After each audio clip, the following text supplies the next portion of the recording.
That's why confidence in your uniqueness is what separates you from anyone else and everybody else. And that's because you don't have a problem with identity when you are confident.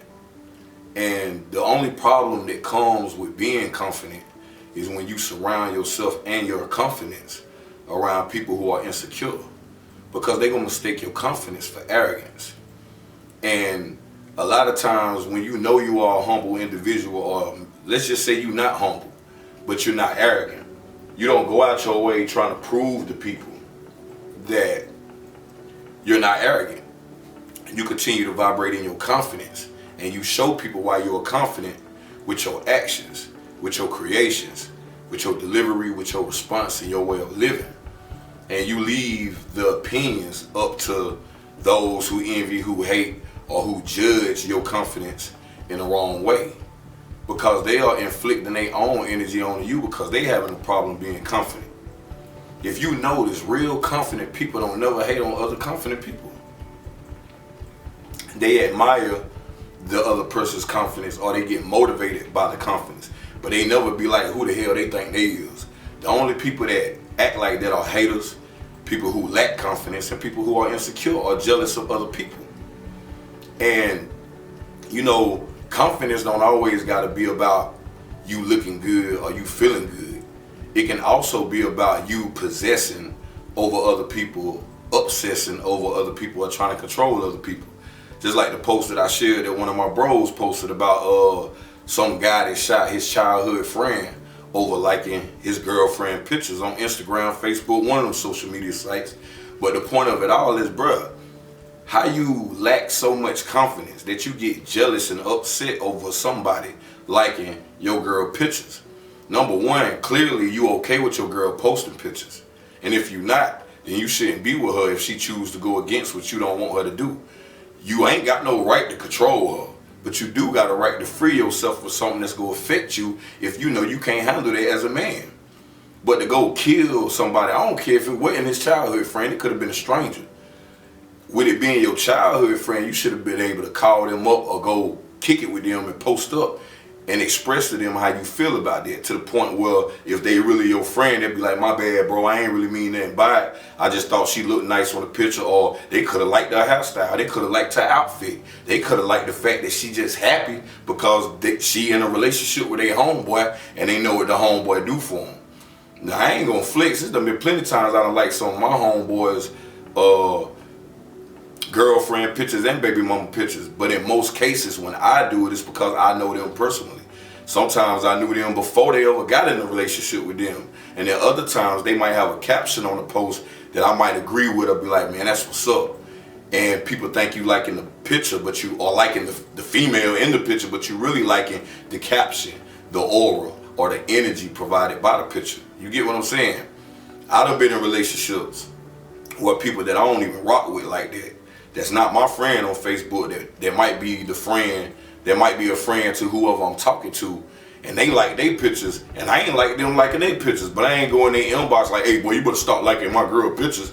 I just tell my girl, you know, I don't like that nigga right there. You know what I'm saying? If he ever try to hit you up in the inbox or say something out the way under your picture, let me know, because I ain't the type to go looking for that type stuff. You get what I'm saying? But it just shows that dude really is a tender dick dude. And you got a lot of tender dudes out here, just like you got these cornball females who act the same way. You know what you got. If you dealing with somebody and they look good, you know that other people gonna think they look good too. Especially the people that got the same kind of eyes and attraction as you do. So you should be cool with that. You should accept that. But like I said, if you don't like that, you need to explain that to the person that's liking the pictures. But it just shows how people are real insecure and they get mad about things that are out of their control. That's just like people that get in a relationship with football players, basketball players, rappers, singers, people in the military. My point is, you get in relationships with people who are in positions to be popular or in positions to be away from you for a long period of time. And the reason you with them is because of the benefits and the thrills. But when it comes to other people liking them, speaking good about them, liking their pictures, sharing their posts, being motivated by them, talking about them heavily, you get in your feelings. but you knew you was dealing with somebody of greatness before you ever got with them. So what's so hard about you accepting the part of them that you know everybody else gonna be attracted to, whether they male or female? You're not gonna be able to stop that. You should be happy that they chose you, because if you feeling like that, then you know that they got other options. You know that you lucky to have them, and you know that to some degree that it's possible that they are out of your league. So you got to demonstrate who you really are and how you really feel, instead of acting like you're confident, acting like you're worthy and deserving, and most of all, acting like you trust them when you know you don't. That is a problem. And it's the same for people who are not in those kind of situations, but who just lack confidence as a single person or as an individual, period. You got to gain true knowledge of yourself. You got to find out your light side and your dark sides, your strengths and your weaknesses, and start doing some shadow work. Even if it causes you to stay away from people and off the scene for a while to get you together. Because there's no reason that anyone should be walking around here with a lack of confidence. You was born unique. You get what I'm saying? The Most High God created you that way on purpose.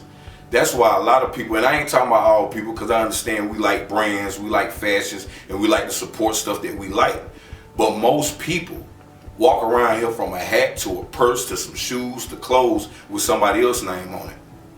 You think them people that you wearing care if you buy their stuff or not, if you hate on their stuff or not, when they got a multitude of people who love it and make sure that their brand gets sold and that their money stay coming and rolling in? You think they care about the people that don't like what they doing?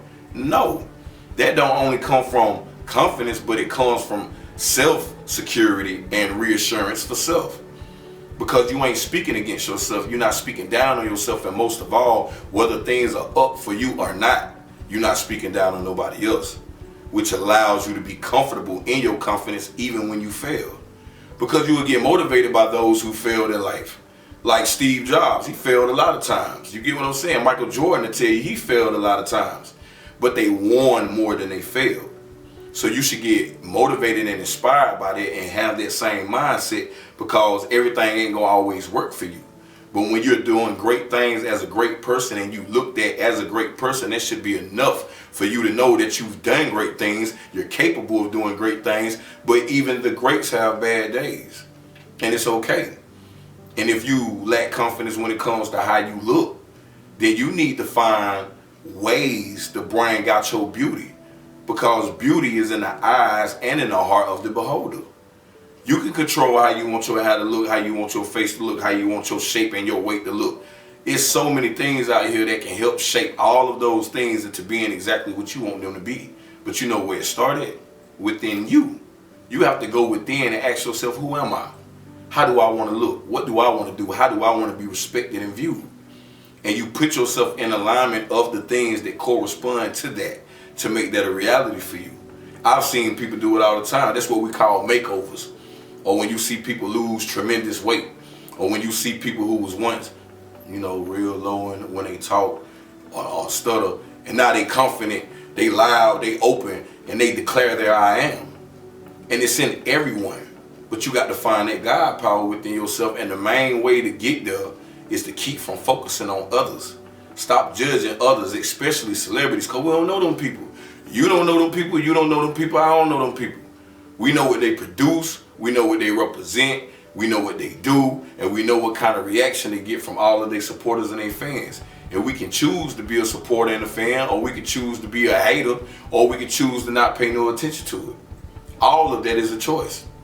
And if you's a person who wrapped up in the way other people do things and the way that other people live, and you know that you envy and hate that because your life ain't moving the way you want it to, then maybe you should pull your energy away from everybody else and put all of that energy into yourself and sculpt yourself to be what you see yourself being. Because that's really the only other option you got outside of being a hater besides killing yourself. That's why we tell haters, kill yourself. Because you feel stupid for hating on other people and they still rise and succeed. A perfect example is Judas. You did all that snitching, all that bitching, all that switching up on your partner just to go out there and kill yourself. Because you felt bad about what you did, and you know who you went against was someone great. And we deal with the same thing on a lower scale in this vibration of earth, with our peers, with our neighbors, with our co-workers, and so-called friends. So remember that you are unique. Remember that you need to be true to yourself and you need to find knowledge of yourself. And the main person that you're going to always be sculpting and that you need to love first is yourself. It's really just that simple, man. Cause like the old saying say, you can't try to be like other people, man, because everybody else already taken.